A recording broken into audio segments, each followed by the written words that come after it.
Inaprobahan na sa ikalawang pagbasa sa plenaryo ng Kamara ang panukalang batas na nag-aatas sa mga lokal na pamahalaan para sa on-site at on-site relocation ng mga informal settler families.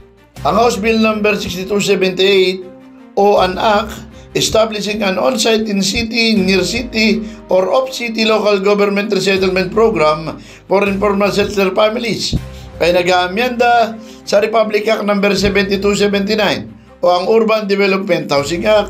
Sa sponsor speech, the Quezon City 6th District Representative Maria Victoria Copilar, sinabi nito na hindi naging matagumpay ang iba't ibang programa para sa relokasyon dahil sa problema sa accessibility tulad ng basic services, education, health, livelihood at transportation.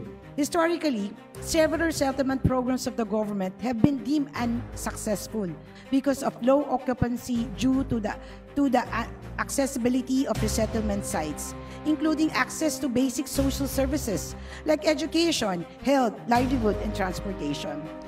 Paulit-ulit na lamang umano ang naririnig na dahilan kung bakit bumabalik ang mga dinala sa resettlement dahil sa kawalan ng kinakailangang serbisyo. Paulit-ulit nating narinig ang dahilan bakit sila bumabalik sa mga syudad, kawalan ng trabaho at pagkakakitaan, malayo sa pangunahing serbisyo gaya ng mga eskwelahan, ospital, at kakulangan ng pagpaplano na minsan ultimo tubig at kuryente ay wala pa sa mga resettlement sites na ito.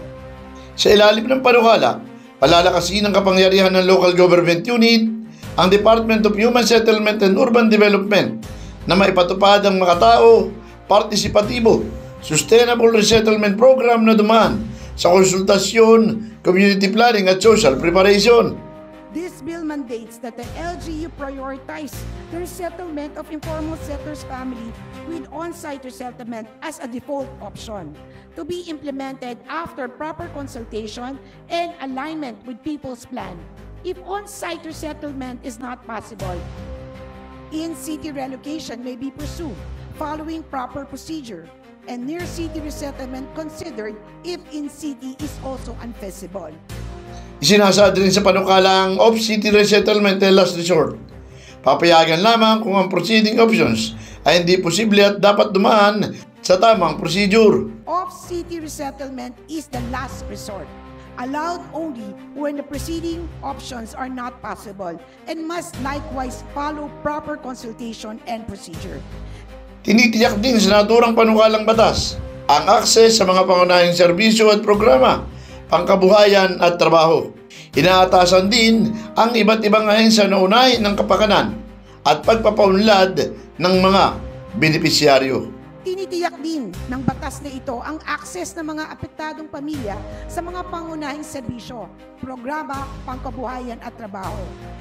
Ipinag-uutos dito na ang DOLE, DSWD, DOST, TESDA at Philippine Trade Training Center na unahin ng skills training, library program at iba pang employment initiatives. This ensures that resettlement does not merely transfer community to a new sites, but support their long-term and well-being and economic stability.